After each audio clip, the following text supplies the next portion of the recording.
ஒரு கன் ஃபைட்டில் இவ்வளோ ஸ்டைல் இருக்க முடியுமா? ஜான்விக் வைப் தான், பட் கம்ப்ளீட்லி மலையாளம் ஃப்ளேவர். இன்றைக்கி சினிமா ஆஃப் த டேல 2024 மலையாளத்துலேருந்து ஒரு ஆக்ஷன் த்ரில்லராக ரிலீஸ் ஆன ரைஃபிள் கிளப் படத்தை பற்றி தாங்க பார்க்க போகிறோம். இந்த படத்தோட கதை என்னன்னா, ஒரு கப்பல் ஒரு பெரிய டானுக்கு பயந்துட்டு ஒரு பீஸ்ஃபுல்லான ரைஃபிள் கிளப்புக்கு தஞ்சம் அடைகிறாங்க. இதை தெரிஞ்சுக்கிட்டு அந்த டான் தனக்கு கீழே இருக்கிற கேங்கெல்லாம் இறக்கி அந்த ரைஃபிள் கிளப்பை சுற்று போட்டுறான். இப்போ இந்த கிளப்புக்குள்ளே பார்த்தீங்கன்னா வெல்வர்ஸ்ட் அண்ட் எக்ஸ்பீரியன்ஸ் ஷூட்டர்ஸ் இருக்காங்க, பட் அவங்கள்ட்ட மாடர்ன் வெப்பன்ஸ் இல்லை. இப்போ உள்ளே இருக்கிற ரைஃபிள் கிளப் மெம்பர்ஸ்க்கும் வெளில இருக்கிற டானோட கேங்க்கும் நடக்கிற ஃபேஸ் ஆஃப் தாங்க இந்த ரைஃபிள் கிளப். இந்த படத்தில் வர ஸ்டைலிஷான கன்ஃபைட் சீக்வன்ஸை ஹாலிவுட் ஸ்டாண்டர்டுக்கு டெலிவர் பண்ணியிருப்பாங்க. இந்த படத்தோட பியூட்டியே இவங்க தான் ஹீரோன்னு ஒரு மெயின் லீட் இல்லாமல் எல்லா கேரக்டருக்குமே ஈக்குவல் அண்ட் ஒரு மெமரபிள் மூமெண்ட் இருக்கும்.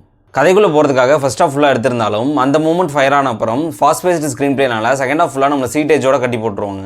எக்ஸலண்ட்டான சினிமோட்டோகிராஃபி அண்ட் பிஜிஎம் படத்துக்கு பெரிய பூஸ்ட் அமைஞ்சிருக்கு.